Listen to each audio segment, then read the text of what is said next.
something. I don't think he personally really wants to do that. I think it's his forte is just the Thunder Sky champions.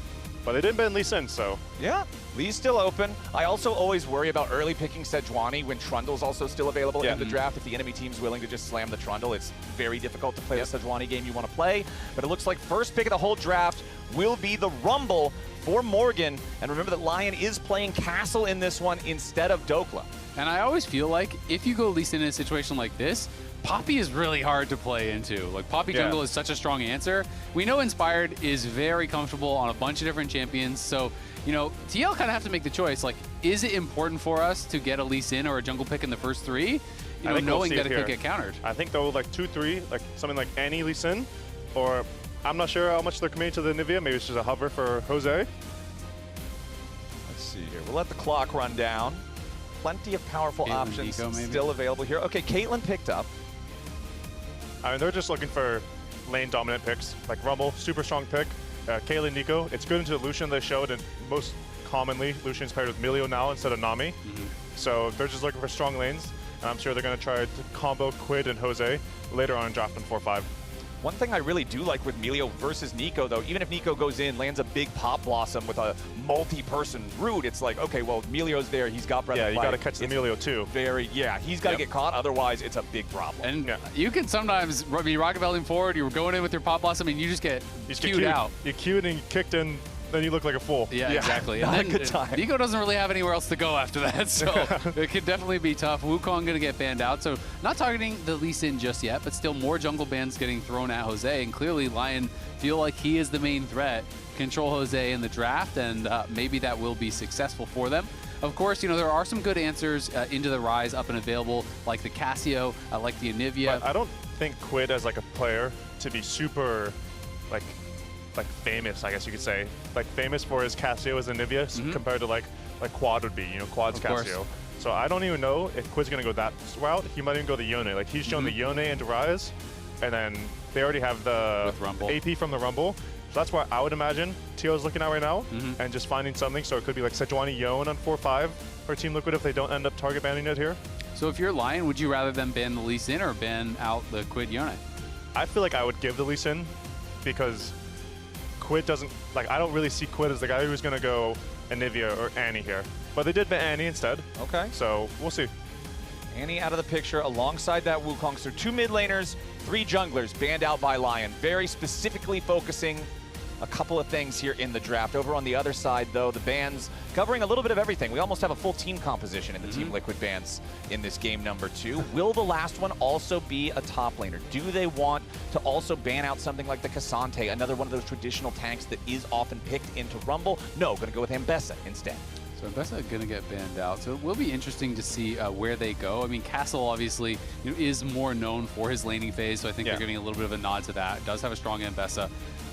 Yeah, I mean, the Ambessa Rumble matchup is, like, as far as I understand, from Thanatos' perspective, it's a little bit losing early, but then as you scale as Ambessa, it goes better and better and better as the game goes on. You know, get your clips and your double shield. Once you have a clip, every matchup I feel like is good for Ambessa. It gets tough for sure. Vi going to be the pick here. So now we're going to find out, you know, what QUID is actually looking towards, if it is kind of what you're predicting, more of these aggressive picks, or if it is something a bit more standard. Obviously, you know, the standard meta picks are more the Casio, the Anivia. Do you feel those matchups have changed much with the removal of Phase Rush? You know, I think the Ryze Casio one has changed a little bit because Phase Rush is gone, and now there's Deathfire Touch, which Casio currently loves. So it's like a little bit buff for Casio, but we still got the Yone. It's QUID's Yone. I think this is like the champ I think of when I think of him. It's like that and Silas. So to me, it's no surprise he does this. I'm curious what he pairs with it, though. Ooh, Shen. We might actually get the Shen answer that we've been seeing, obviously, you know, from Griffin a fair bit into the Vi. It is considered to be a pretty good matchup. You can kind of just power farm and stand united when he hits his cease and desist. So, you know, it can be pretty powerful. Also a great dive buddy with the Yone. So if the Yone is going in, you can use that stand united very aggressively, but instead it is going to be the Skarner, which, how do you feel about that? I like the Shen, honestly, a little bit more than this. Me but too. Maybe Jose isn't like that comfortable on this gen. So I think you can just take like a common tank champion, Skarner, and just, because Skarner's all right in Divide. All right, LYON, what is our last pick going to be here for that top lane? It looks like there might be flexing the Ryze top lane into Rumble. Well, because I remember with the interview that we had with Raz and Rigby in game number 1, Rigby was talking about, we have a strategy. We have a way we want to approach this game. That's why Dhokla's in game number 1. We're going to see how things play out, how we want to shift these guys around, if we want to shift these guys around. And it looks like that shift is Ryze top for Castle in game number 2. And that's what happens to you often in solo queue if you're going to blind Rumble, is you are going to be playing against some of these more like AP matchups, difficult matchups for Rumble. Obviously, it has a lot of really good matchups in pro play where people are just kind of blinding melee, so you can get the push, you can poke them down. But how do you expect this top lane to go? Have you been seeing this at all? I've not seen this too much, and I'm also obviously not a top laner. Yep. But in the past, I have seen Ryze played in a Rumble and then just play really lane dominant and just try to hump Rumble, because of course he has the range advantage over him. He just plays from bush a little bit and just EQ, EQ, EQ. And then obviously the mid matchup of Ahri Yone. Ahri just has always your ult, but then her W, even to dodge the Yone Q3 when he goes forward. She can like kite Yone back and forth. And I think it's honestly one of Saint's best champions, Ahri, from my personal experience. So I'm a fan of the LYON like switch up. So you say that when you think of QUID, you think of his Yone alongside his Sylas as an iconic champion. You say that Saint's Ahri specifically is also very good. Which one would you give the edge in this head-to-head, knowing not just the champions and how they interact, but the players as the pilots? I'm always a fan of Vi-Ahri combo. Okay. And I think it can be good in everything but Skarner if you get the Vi combo on Vi ult onto Ahri charm to anyone but Skarner this game.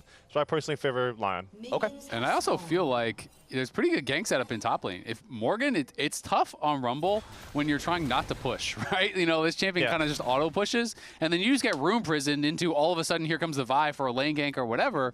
You can get picked off as well. Here's a look at the current state of LYON's win streaking here with their top lane. As you can see, a single game loss to Dig earlier on, and then win for Big Dokes. So Castle's got to make sure he steps up here on this Ryze switcheroo. I feel like this might just be the disparity within the LCS right now, though. It's like Dig, Shopify, DSG, Sentinels, like the lower, literally the lower half of the bracket. Yeah. And then, you know, they're facing TL. So who knows how this game can go. Yeah, it is really interesting. You know, you guys are the only ones who actually have beaten them in a series, but we have Jat standing by with TLAW's coach Spawn for an interview. Thanks, Azael. We were just chatting. You sat down. You said, what a disappointing game 1. You want to talk me through? Yeah, it just sucks to lose in the fashion that we lost, to be completely honest. We feel like we're a better team than that, and they kind of ran us around the map and made us look a little bit silly. So hopefully we show something more this game. Yeah, what are the adjustments here in game 2 with this Yone draft? A lot more fighting power, and then a lot more side lane control. I felt like when they had side lane control, even though we had like technically a stronger team fight comp, it just dictated where and when they fought. So try and get rid of that a little bit and try and make some adjustments. I was a little surprised to see Dhokla in game 1 after the Castle news, but is that something you guys were preparing for all week? Yeah, I mean, it's similar to when we bought UG in last year, right? We played Umpty the first time around. You just want to make sure they're as comfortable as possible. Don't really want to throw them into a deep end. Like, Dhokla's obviously prepared with the team, like, the whole time. So, QUID. Okay, he's all right. Yeah, so I wasn't really expecting Castle to play, but we were prepared for anything.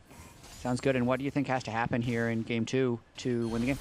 I think like we just need to keep the gold within touching distance this time around, and then I think that you know, make sure that we set up on the Caitlyn side of the map so she doesn't get caught out, especially when she has no flash, and then should be okay. All right, thanks very much, Spawn. I'll let you get back to the coach room thing you got, and we'll go back to the casters.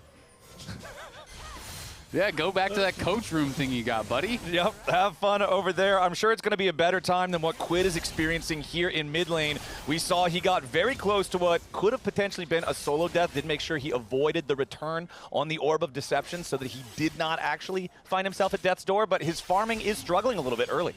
I mean, even though his farming's struggling, he has made Saint go so now this is like the easy part of Yone lane. Like, it's push, and now he can just take a quick, easy base. Even though he's down a little bit of CS, it's not like the end of the world. Yeah, was able to recover there. I mean, it really was just that critical moment. He used the Soul Unbound really well to dodge the pullback of the Q, the Orb of Deception, because if that hit as well, I feel like he might have had to flash or he might have actually been going to die there. So played that well, and then was able to dodge the next charm with his Soul Unbound as well. So, you know, QUID handling the pressure pretty expertly. Yeah. And then since he was able to push mid-wave in first, he bases first, which means he can TV back first, and now he's mid-prowl. So now he can stack the Q3. I don't know if he's going to look for something, but now he's a little bit more control in the lane, which is just the hardest part of this Yone Ahri matchup. See immediately right there, ready to use the Soul Unbound, recognizing Saint is going to hit him as soon as he goes for the cannon, so manages to preserve most of his health bar there. We'll check back in on mid lane here in a little bit. Going down to the bottom side, APA, you even mentioned that it felt like game number 1 was built off of the early lead in bottom lane, then that transitions into Dragon control, and right now it looks like Berserker and Isles might have the push for the moment, but it is still Yeon and CoreJJ ahead in farm, as you would expect a Caitlyn lane to be. Yeah, I mean, everything just kind of seems normal. Like, both junglers are full clearing down. This is their second full clear, and I imagine it'll just be a fight, honestly, for the 530 crowd that's going to come up. So it's going to, in my opinion, be like all hands on deck for both teams, and we'll just see what happens. It's actually really interesting to me that we are getting Castle against Morgan, because we got Castle versus Morgan last week, but Castle on a different team, right? So it's rare to see that back-to-back. And he did create some really big lane advantages. Of course, my question for Castle is, can you convert those leads into teamfight advantages, right? You know, I think they kind of have inverse strengths and weaknesses when you look at Dhokla and Castle. Castle, though, it's like, you can kind of give him a little bit of a break. He's like, well, your team's not very good. You're generally going to lose. It's harder to actually convert. What's your kind of a take on Castle versus Dhokla? And do you see, you know, Castle as a strong player? I personally think Castle's a very good laner, but I'm not sure how like tested he is in the sense of the macro game, the actual play in the mid game portion, because he's just always been on low tier teams, and like, let's be real, he's always losing on low tier teams. So it's hard to tell if he has a good mind for the game or if he's just a really good laner. And I think him going to LYON, and of course him going to LYON with Inspired, will like truly put him to the test and like make him grow as a player. It'll be exciting to see how well that works out. How much of it is the team is now down to the bottom lane. Berserker in some danger. 200 HP left on that Lucian. Got to get back as Yeon and Core doing a good job layering the CC there with the traps to guarantee extra headshots, extra burst damage, and win that trade. I mean, it is just like playing a bullet hell when you play against whether it's Lux Caitlyn, Neeko Caitlyn, Morgana Caitlyn. You dodging everything the whole lane. You're feeling really good. You get hit by one Tangle Barbs. There's a trap for a headshot. There's 90 caliber net for a headshot. You're getting hit by the Piltover of a Peacemaker. Barrier heal gone. Back to base. Yeah. I mean, this, from jungle perspective, I always talk about Blabber with this. The 530 crab, it should give Jose 6 unless he missed Krugs or something. Okay, he might have, I'm not sure what happened. He must have missed Krugs or like a small raptor, but it should have gave him 6, and then it could have been like Dragon Threat. But now since it didn't give him 6, it looks like it's just a fight. Yeah, QUID immediately committing the Fate Sealed, going in here after Inspired, who nice use of the Vault Breaker there, finds his moment to sneak past without being body blocked, gets away without spinning the flash. Yeah, that was pretty cute. I mean, it's him and QUID both juking back and forth. QUID is trying to get hit by the Vault Breaker, so he has to, you know, flash over the wall and use that. And of course, Inspired was able to get away without actually expending it. So at the end of the day, that is the ultimate down there for QUID for no real advantage. Yeah, I mean, just both junglers back to full clearing. He did get the crowd, didn't give him 6. I'm not sure why, but looks like both junglers are just going to full clear down again, and then it's just going to be more of clear to bot and the bot hump. What do you see as the team that has like the better scaling or the better team fight? Like, which comp would you rather be playing if you could just sub in right now? Well, I think right now, bot lane gap is probably the biggest gap, so I'd rather be on the TL side. I'm not sure how good my Yone would be, but but right now it does look, you know, 20 CS lead, and they have what, 2 to 3 plates? Yeah, 2 plates already. So that just feels nice as a mid laner when you're slowly losing in a matchup like this. Saint doing a good job interrupting potential recall there from QUID. Not going to allow him to take that one. Saint still maintaining about that one wave CS advantage that he built for himself very, very early on in the lane. So QUID hasn't fallen any further behind in that regard. As Josedeodo is going to come down here, see Inspired looking to take this first Drake. He saw him smite. Drake. Yeah. So Inspired's just going to have to jump back over the wall. Jose also has the 1 level advantage here.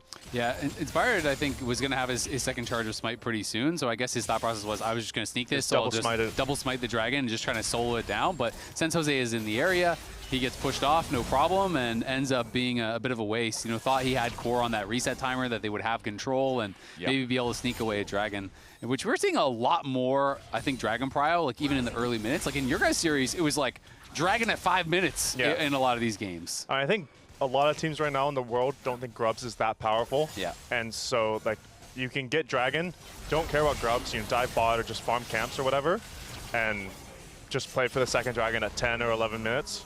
So that's currently what I think it's like. It's also, Vi is not the strongest early game champ to, like, make a skirmish, so maybe that's what Inspired's thinking. He's like, I'm not that strong, my mid laner is strong, but my bot lane's losing. So I'm just going to try and sneak this dragon real quick and not let the TL bot lane like dragon stack. Speaking of that TL bot lane, they have their jungler down here, but Josedeodo not willing to wait too long for something to happen. Does go ahead and take the recall, completes his first item there with the Protoplasm Harness. Very, very cheap overall purchase point. Nice early power spike for Skarner. Makes him deceptively difficult to kill. Man, I think it's really important to keep your farm up, and especially when you're playing against Inspired, who is so farm heavy. And we saw last game at 27 minutes, Inspired had 250 CS on Jarvan, right? Yeah. Like, he is going to get his farm, he's going to get his levels, and if you are not keeping up, he's going to start taking your camps, he's going to start being in your face, and that can make it pretty difficult. But I'm kind of curious on your take on Gluttonous Greaves, because Gluttonous Greaves is going to be purchased up here for QUID. There's obviously a lot of discussion, you know, how they can perform better in scrims and solo queue because there's so many kills, so you get all the stacks really quick. But in pro play, a lot of people feel like it's maybe being over-prioritized. So how do you view it? Personally, I'm not the biggest fan. I also know against the LYON team specifically, they play games really slow. I'm not sure how many stacks QUID is going to get. And if you compare the mid lane quest, Berserker Greaves already gives you 5% lifesteal, which is roughly what Gluttonous Greaves gives you right now. So obviously, if he gets, you know, I think it's 6 stacks at the most. If he gets 6 kills, 6 assists, it's going to be more valuable. But I just don't think he's going to get a lot of assists this game. And it doesn't even seem like you have to fight over the first dragon either. So unless someone creates a massive advantage, it's hard to like envision these boots being better, in my opinion. Yeah, it kind of feels similar to the whole discussion around Collector to me, where it's like Collector feels really good when, you know, you get an early buy, you have early lethality, you're scrapping a lot, you're getting all these kills, and then you bring it to stage, and all of a sudden it's a 0-0 game at 22 minutes, and you're like, there, Cassante has like 300 armor, and you're like, I got 10 lethality. 290 now. All right.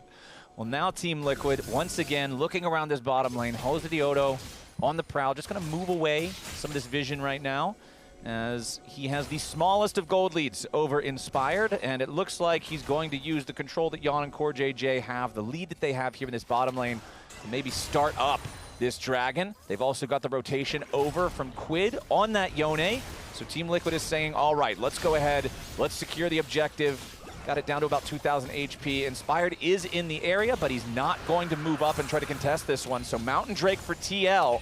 Very late first Drake, 11 minutes in. It just feels so hard for LYON to walk into that Drake. Like, even though Saint has Prow on mid lane, QUID's already in the river. He's with TL hitting the dragon. So it's just so difficult to walk in 4v3.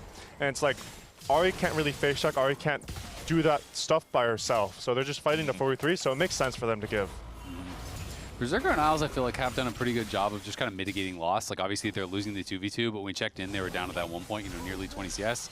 And as he picks up this wave, he's going to be down like 5-6 CS maybe. And I do think it's one of the things, you know, when I think about Isles and Berserker as a lane, when Yunara Lulu was really struggling, they were one of the only 2v2s that actually was successful with it, often because I feel like they are really good at giving up the minimum, surviving, making sure they're never allowing you to just get a free kill or something in Snowball. Saint trying to escape Josedeodo here in the mid lane, but Jose hits the maximum range on the Eastral's impact to find the wall slam on Saint. Forces the flash afterwards, otherwise he's guaranteed to be caught in the impale. So nice gank there from Jose. I want to bring the perspective to top lane a little bit. Even though we have the Ryze counter pick, it seems like we're relatively even, you know, up 100 gold, but that doesn't matter in the grand scheme of things. And I'm not sure how much this Ryze pick is going to be more valuable than Rumble later on. You know, you have the burn into the Skarner ult and the Yone ult or Neeko ult. I feel like the counter pick's not working out as much as Castle might have hoped. He's not up enough to like to make it worth, in my opinion. How do you feel about Ryze versus Yone in the soul lanes later, like in side lanes? You know, if you're split pushing, because obviously, you know, Spawn was talking about how he felt like they had an advantage in side lanes this game. I feel like Yone should win unless Ryze is too far ahead, which is not in this game. So once Yone gets his Bork, and if he meets Ryze, it's not really a lot Ryze can do about it. He doesn't lose really hard, but if Yone stacks Q3, gets on you with E, it can be difficult. You don't. It's also the sustain gap that Yone has compared to Ryze.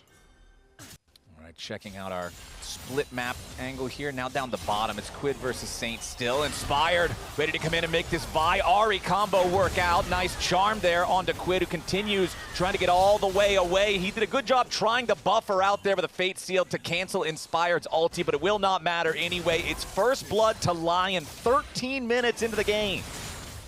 I mean, just nice play. They knew that QUID was going to Q3 forward. They probably said that this guy's playing a little bit too aggressive. Inspired comes just through the lane. And even though QUID does mechanically play well and buffer the Vi ult, you're still stuck in place from the Vial, even a screen away. So the charm still is guaranteed. And yeah, it was a nice play from LYON. Yep, and they are able to chase him down. And it also sucks because that costs his flash, right? When you die and you lose your flash, it always feels so painful because your opponents didn't even spend a flash to get a kill there. And now the repeat gank is that much more easy. And yeah, you can play safe, but then you're not actually getting any push in the side lanes. You're not creating any pressure, and there's disadvantages caused by that as well. Yeah. You can see Josedeodo tunneling through the wall there, looking towards Saint. One of the things that he always has to be so mindful of is that hard CC will just cancel Skarner out of his tunneling no matter what, so you've got to be creative with those angles, catch him by surprise, otherwise an Ahri charm or a Milio kick is just going to immediately ruin your day. But this does create enough space for Team Liquid to go for the first turret of the game down here in bottom lane. QUID should be able to pick that one up himself, and it brings the gold right back to dead even with 25 seconds until the Rift Herald spawns. I actually really like that play from TL. It felt like Saint super overstayed because he had so much gold, and he wasn't even on one completed item. When he goes back, he completes an item and has another finished codex on top. He overstays bot, QUID gets back. Jose and Core do a really good job of keeping Saint around, and with Inspired having no ult, you know there's no real chance of a fight. So they actually end up getting QUID first tower and getting him a bunch of gold, and now QUID is way closer than he was. Yeah, and even though the first play was good for LYON, like you said, it's just too much of an overstay from Saint. He should have just based earlier, or if he's not going to base, he should honestly just fight them because he's not weak. I don't know, he's no ult. So, like, all that hard work from LYON, it's put to nothing, and now, like, I see QUID, he is, what's it called, Bork into Castle right now. I think he's going to run Castle on the side lane if he's the option to fight him. Yeah, I mean, it's interesting. These tempo plays can be so impactful. And it's not like immediately obvious when you're watching it, but just overstaying in that position, you lost all the advantage that you really did gain. So we are in a very close game. This is just 200 gold separating the teams here at 16 minutes. Next Dragon's about to spawn. And really, it could go either way in these team fights. Yeah, but the Rift Herald is already on the map, and that's where Team Liquid is looking right now. Josedeodo going to go ahead and begin the objective here as QUID also crashes the top wave into the Tier 1 turret. So it's TL with control over the lanes, priority over the Rift, as they have the objective down to about half HP. CoreJJ disguised as a minion that's lost its way, moved into the river. LYON looks like they're not really going to contest for this, so TL just secure themselves a Rift Herald for free. I mean, Morgan walked all the way up. Castle does have push bot, so he's going to get at least one plate, maybe 2 plates bot, I would think.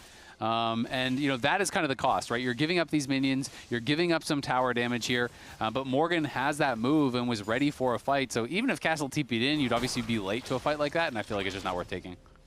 Yeah, I mean, even though Morgan moved up, he still was around for the Dragon. So you saw Inspired try to do the Dragon because it's like, oh, they're top side, so I'm going to go bot side, try and do the Dragon. But Morgan's still moving around. He said, I don't care about this ball wave. I'm going to give it anyways. I'm just going to go check Yeon Dragon. So now they lose Rift Herald for 2-ish plates, it looks like, bot lane, and a couple waves, but they get no objectives. So, like, and I really like a play like that from a Rumble, right? You know, if you're playing a champion that has to win side lane 1v1, it's kind of different, but Rumble is mostly clear waves and team fight, right? Yeah. So I feel like it's okay to drop a wave or two, you know, for these kind of plays where you move up for the Herald, you help your team get that, you push them off the Dragon, you lose 6 CS, who cares? And now you see from the TL side, even though they got Rift Herald, now they're also getting the Dragon, and to me, a lot of the credit goes to Morgan for this. He moved up for Rift Herald, he dropped a couple waves, sure, it sucks when you press tab, now you're down 2 mini waves, but you have 2 objectives just for him moving and playing the map well. All right, Team Liquid, a much better look here in game number 2, but also a much slower game than we got the first time around. Only 1 kill as the clock is about to hit 18 minutes. Both sides just comfortable playing this one at a snail's pace. So last time we checked in, you were talking about, okay, well, pretty significant bot lane advantage for TL. You know, that was early on, so you'd rather be in their shoes. Given that it is LYON, you know, up a couple hundred gold, and it is the 2 Dragon advantage for TL, do you still kind of favor TL's position in this game? I think right now I could honestly go either way. It's like they have the Ahri, which could pick off the Yone or Rumble in the side lane. But when you go into team fight, it's like TL has so much tools to just wombo combo everything. You know, Skarner ult into Rumble, or Neeko ult into Skarner, into Yone, and like Caitlyn putting traps underneath everyone. It feels like the team fights can be a bit difficult for LYON, but they have so much pick play with the Ahri combination, and even Lucian can just make specific gaps when he sees like someone a bit too far out. And like you see a pick play coming from Inspired here. he's really waiting on this one, though. Wants to go in after QUID, and there it is. Fate sealed again, trying to buffer through the ulti. Inspired heading back now as Josedeodo shows up to make it a fair fight. Inspired's going to be focused down, but QUID is also very low, tries to snap back to his position. But good move from Saint, reading that that's where he needs to go. It's a 1-for-1 here at the start as TL wants to commit a teleport. Morgan arrives, but the fight has already faded. Even trade. That feels really good, though, for LYON at the end of the day, because, again, they spent no flashes. It is a 1-for-1, but Saint gets the kill. QUID loses his flash, and you were getting a push on bot lane. You got the TP off Morgan, so I feel like, you know, they do trade up from this spot here. You know, mechanically well played again from QUID, but still the play does work out. Like, this is a bit dangerous from Saint. He's no ultimate. Yeah, he's really playing with fire here, and the fire comes down from the sky. The equalizer right where it needs to be. Josedeodo plenty tanky enough to slam him into the wall there and guarantee they get the kill. I feel like Saint is just trying to flip it too hard there. Like, I know they have the Ryze TP, but Ryze really doesn't want to TP yet. He's on so much gold. Like, just accept that. You made a play, it went 50-50, because honestly, he missed a charm of Violet. I know Yone ulted it, but still, it's guaranteed like we said last time. So just accept, like, I think this is like the same mistake he made last time when TL got the bot lane turret. He's just overstaying a little bit too much. Yeah, no, I agree. I mean, especially because Castle was almost basing anyway, so it's like you can just swap out. Castle can TP in and cover that tower. It's not like the tower was going to die and he needed to defend it. So a little bit of a punish there onto Castle, or rather onto Saint, and Castle, you know, is just steadily farming away. You know, took down that bot tier 1, takes a plate topside, is up to about 500 gold lead, and the Roa is stacking. He has the Archangels fully stacked, so is going to be pretty strong at this point in the game if he can actually get in on these team fights. But as you talked about, there's so much CC, so much wombo combo. If you do get hit by 1 CC from TL, it feels like everything else is going to be guaranteed, and you're probably cooked. I mean, right now, I'm just looking at the Ryze. Of course, level 16, one of his biggest power specs in the game. He's level 15 right now, and Roa hasn't even procced. So he's going to get 16 before anything really happens. That's the advantage of playing Ryze top lane, right? The top lane quest gives you a lot of XP. Yep, and that timer on that next dragon is right about where it'll need to be for those 10 stacks. His Team Liquid's going in. Berserker's the target. He stays alive, though. Isles with the breath of life, guaranteeing that he gets his AD carry away. That's actually crazy. When he didn't flash, I thought he was completely dead, but he just tanks everything. They use the barrier, the heal, the breath of life, the shields, and he does stay alive without even using the flash. But even with the chunk that QUID got, Jose has Rift Herald, of course, from before when Morgan got them the Rift Herald. So now we can just Rift Herald mid. Doesn't look like we're going to get the full turret, but even just sending that turret so low, one more movement from Team Liquid into the mid lane, they're going to take mid turret. And then playing mid as Lucian with no mid turret behind you is so scary. Castle still just defending underneath this tier 1 turret top.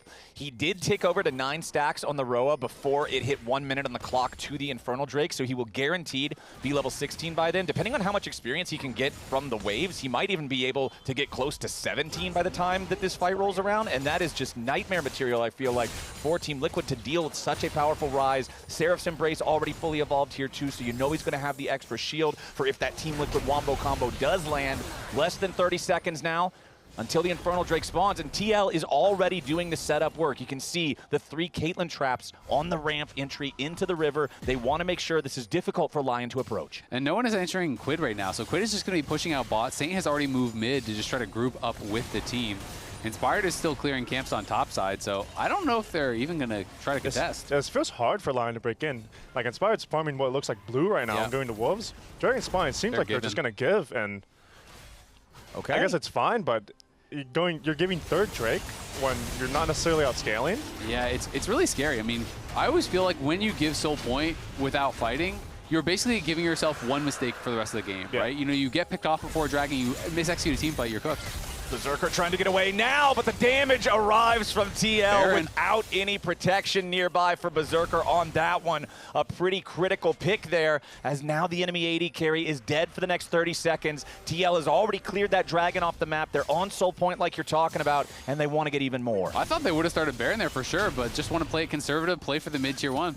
I mean, I guess they're just probably talking, like, Dragons are win con. Yes, we did kill Lucian, but we don't need to push the game forward. We don't need to flip a Baron Smite fight between Inspired and Jose. So LYON now trying to get something back in the top lane, as Castle level 17 on that Ryze does knock down the tier 1 turret. Second turret of the game claimed for LYON.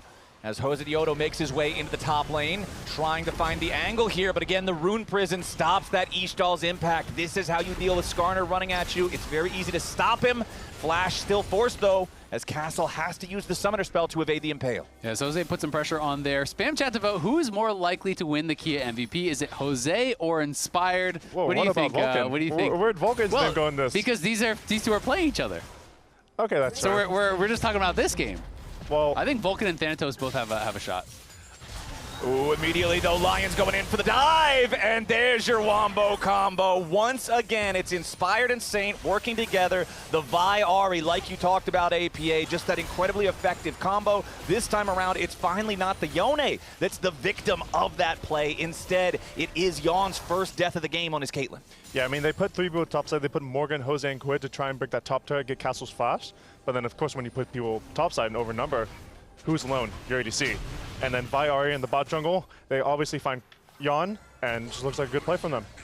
This is the live chat vote, so people still pretty heavily on the Jose side. He is a very popular player, so obviously a lot of fans there backing Jose. What's your take? Obviously, if you can't vote for C9 because you're on C9. Yeah, I'm biased, so of course. Well, but that's also how just the voting works. You can't vote for your own team in the awards, right? So who would you be favoring so far? I personally think Jose has had a better split than Inspired.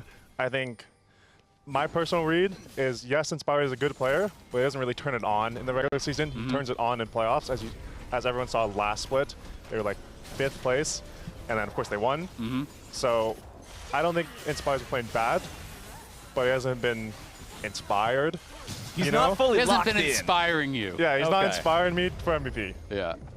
Fair enough. He's got about 1/3 of the vote here compared to Josedeodo's 2/3 in our chat poll thus far. Lion still at about a 1,500 gold lead, but time is ticking. Azael, you already said it earlier. It feels like when you give Soul Point without a fight, you are allowing yourself one more big mistake for the rest of the game, because at any point, if they win the Dragon fight from here on out, they claim the Infernal Soul. It's less than 2 minutes now, so the pressure is on for Lion. And we saw last time, TL was first to the bottom side river. They set up the Caitlyn traps, and it felt impossible for Lion to approach. Yeah, it is going to be really hard. So I think it's important for Lion to get there early this time and have their vision and try to contest the entrance. Yeah, I mean, I think like a straight eye contact fight against Caitlyn and Neeko and all of these like Wombo combo champs in the zone might be hard. So I'm looking at Saint and Inspired to see if they can find some way to push in through a side lane, push in through like an angle on mid, and then make a funny angle where someone splits.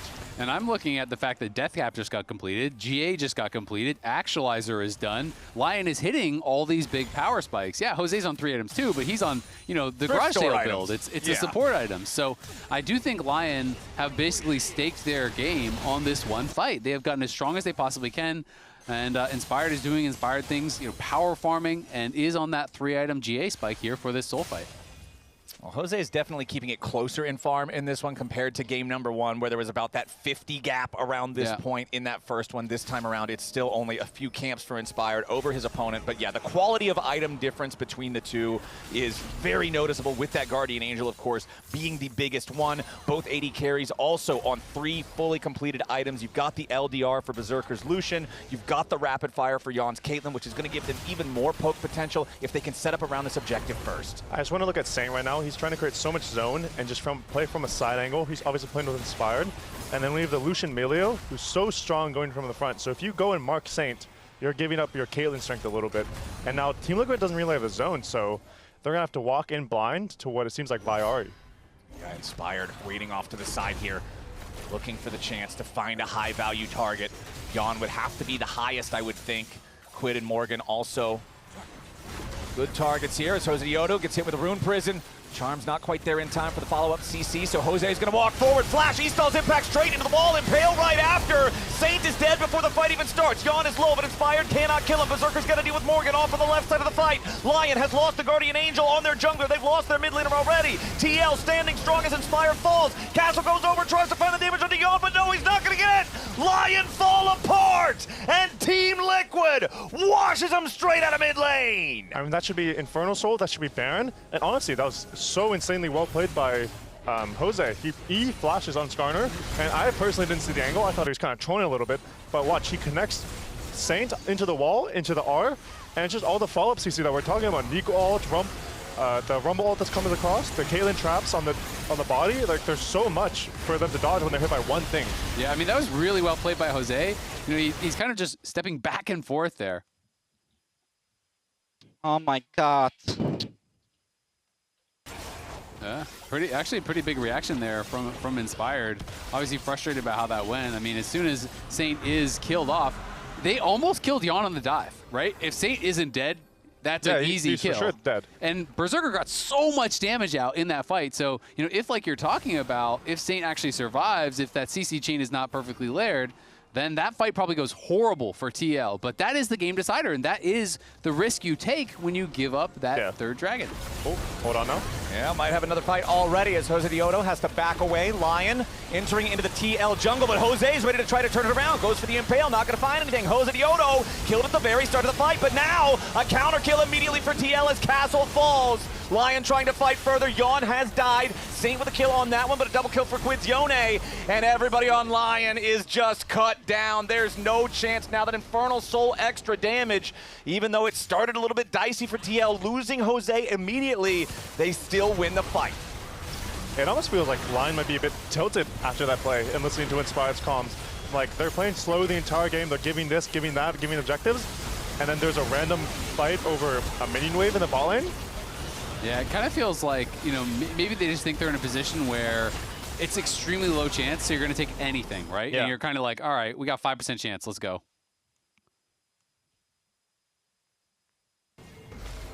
Great comms from Inspired there. Yeah, it's hard to find the moment where you really feel like you've got the best shot, when you've given up the Infernal Soul, when you've given up the Baron, when it just feels like Team Liquid owns everything on the map, and right now they do. 6,000 gold lead, Infernal Soul in pocket. You can look at the scoreboard and see a greater than 1,000 gold individual advantage in every single role except for jungle. And remember that Josedeodo still has the same number of fully completed items as Inspired because he's buying cheaper stuff. So if there's anybody that's going to not have the biggest gold lead, I'm totally fine with it being support items. Yeah, and I mean, you're a Skarner, right? Like, you use your CC. He did his job in the previous fight, the Drake fight. He got the E on top of Saint, which I think is a miracle play by Jose. It seemed a little bit difficult with them walking in.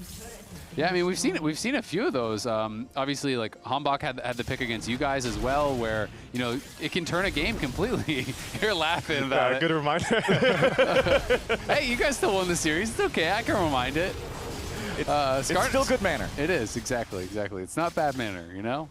All right, Team Liquid is going to take the Tier 2 turret here in the top lane. 6-3 in the turret count, as Lion tries to get one back down here in bottom lane, but Saint not going to have enough time alone with that structure to guarantee it. Yeah, I mean, you saw the entire game before the Soul fight. It was like line up maybe 1K roughly between the Mirage players. But now it's just after the fight, snap, and then boom, 6-hit goal lead for Team Liquid. They got everything they want. I feel like Lion has to make some magic happen now for them to pull this one back. I completely agree. I mean, when you look at how strong the carries are, when Caitlyn gets this point in the game, one headshot is half your thousands HP. of damage at this point. Yeah, and I always feel like when Yone reaches this point in the game, Yone can miss every ability and just auto-attack you to death. Auto, yep. Exactly. It's like, you look at your death recap, it's auto-attacks and a W. Everything else missed, and you still are he's dead. so tanky because he has Immortal Shield Bow. He does have the Gluttonous Greaves upgraded, which gives him more shield power. And now, Lion's going to full send to go after him, though. They can't kill the Yone in time, and the counterattack arrives from Team Liquid. Now, finally, the kill goes through. QUID is down. Lion has found a second kill, and honestly, this fight might be a little bit of what they're looking for, but Yeon is still alive. He's still fighting. He's still firing. He's already got himself a double kill, and TL bites back. Yeah, TL able to fight back through that. No way. Oh, I thought for sure. Where's the collector when you need it? Yeah, I thought for sure that was going to be it. Jose's going to find him, though. There's no way you're getting out of this.